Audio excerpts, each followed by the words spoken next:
Hello दोस्तों, स्वागत है आपका द पल्स क्लासेस में। आज हम राजस्थान के प्रमुख दुर्गों के विषय में पढ़ेंगे। ये उसका पहला पार्ट है, तो वीडियो शुरू करते हैं। दुर्गों के प्रकार। पहला है पारिक दुर्ग। वह दुर्ग जिसके चारों ओर गहरी खाई हो, पारिक दुर्ग की श्रेणी में आता है। ऐसे दुर्ग जिनके चारों ओर खाई होती हैं वे पारिक दुर्ग की श्रेणी में आते हैं। उदाहरण के तौर पर भरतपुर का किला, डीग, लोहागढ़, बीकानेर का जूनागढ़ दुर्ग, ये सभी दुर्ग हैं वे पारिक दुर्ग की श्रेणी में आते हैं। उसके बाद है जल दुर्ग।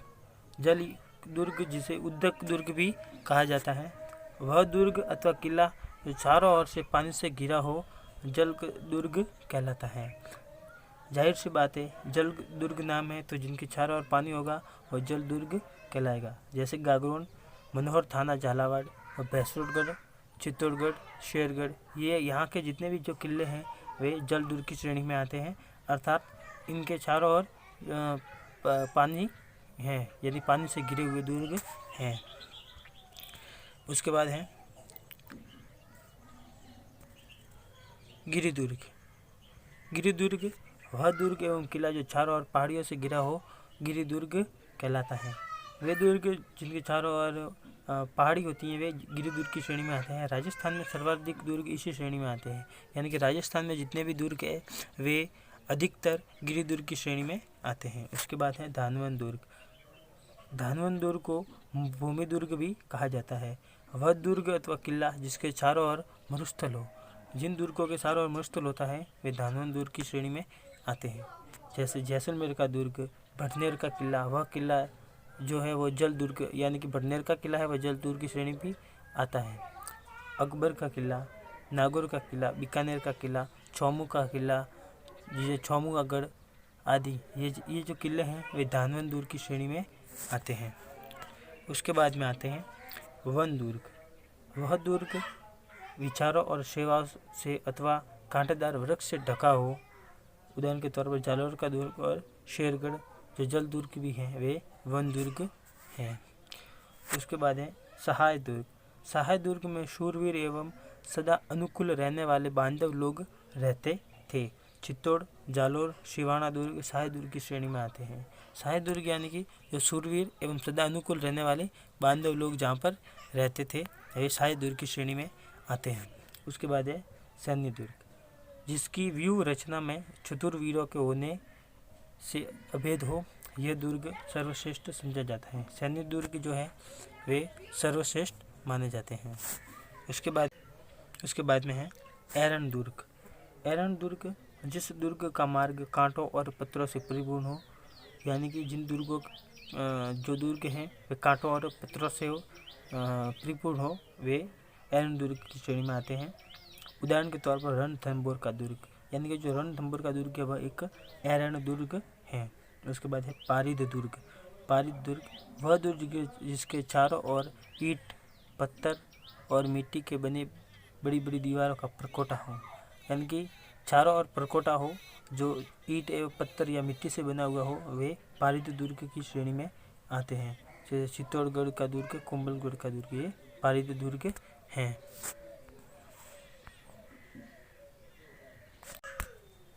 कागमुखी दुर्ग।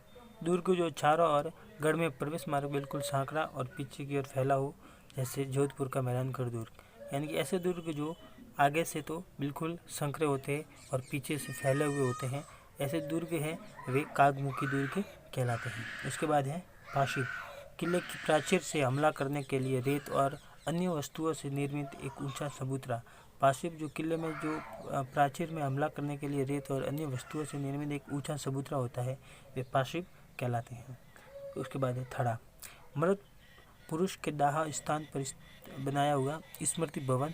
जोधपुर में महाराणा जसवंत सिंह की यादगार में दुर्ग के पास एक संगमरमर का स्मृति भवन बनाया हुआ है जिसे जसवंत थड़ा कहा जाता है। इसे राजस्थान का ताजमहल भी कहा जाता है, यानी कि थड़ा उसे कहते हैं जैसे जसवंत सिंह की यादगार में बनाया गया तो बाद में इसके पीछे जसवंत के बाद में थड़ा लग गया, तो थड़ा वह उसे कहा जाता है जो मृत पुरुष के दाह स्थान पर बनाया हुआ है।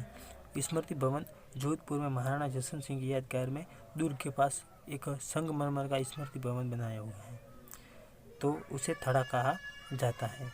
यानी कि मृत व्यक्ति के स्थान पर बनाया गया जो एक संगमरमर का स्मृति भवन है, उसे थड़ा कहा जाता है।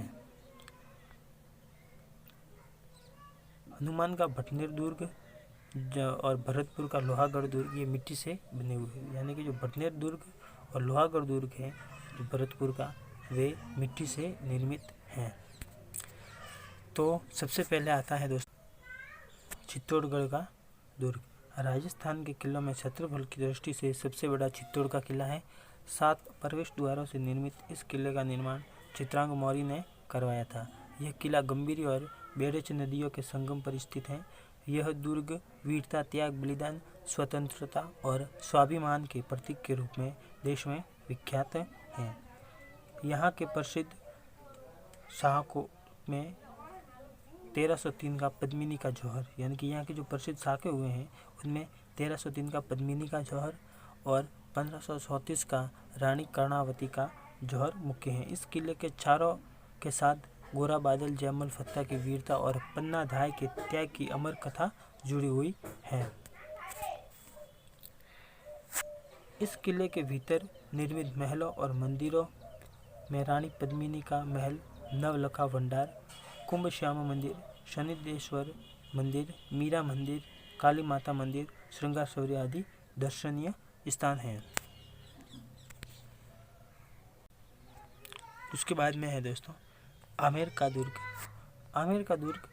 आमेर का किला राजस्थान के उपनगर आमेर में जयपुर शहर के प्रमुख पर्यटन स्थलों में से एक है, जो कि पहाड़ी पर स्थित है। आमेर दुर्ग का निर्माण राजा मान सिंह प्रथम द्वारा करवाया था। अपनी बिछा विशाल प्राचीन दरवाजों की श्रृंखला और लंबे सर्प इलाका रास्ते के साथ यह अपने सामने की ओर स्थित मीठा जल की ओर देखता हुआ खड़ा है। इस अजय दुर्ग का सौंदर्य इसकी 4 दीवारी के भीतर मौजूद इसके चारों ओर स्तरीय लेआउट प्लान में स्पष्ट दिखाई पड़ता है।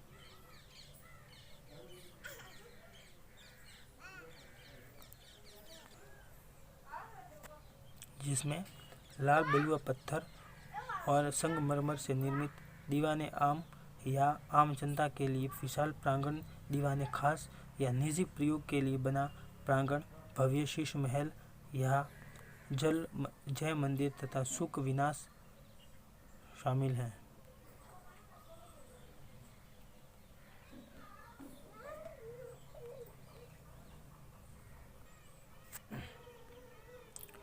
जिसमें लाल बलुआ पत्थर और संगमरमर से निर्मित दीवाने आम या आम जनता के लिए विशाल प्रांगण, दीवाने खास या निजी प्रयोग के लिए बना प्रांगण, भव्य शीश महल या जय मंदिर तथा सुख निवास शामिल हैं, जिन्हें गर्मियों में ठंडा रखने के लिए दुर्ग के भीतर कृत्रिम रूप से बनाए गए पानी के झरने किसके समृद्धि की कहानी कहते हैं। यानी कि जो पानी के झरने हैं वे इसकी समृद्धि की कहानी बतलाते हैं, इसलिए यह आमेर दुर्ग आमेर महल के नाम से भी जाना जाता है। तो दोस्तों थैंक्स फॉर वॉचिंग, और अभी तक हमने हमारे चैनल को सब्सक्राइब नहीं किया है तो प्लीज़ चैनल को सब्सक्राइब कर दो, वीडियो को लाइक कर दो और शेयर कर दो। अगला वीडियो हम जल्दी लेकर आएंगे, तब तक के लिए धन्यवाद।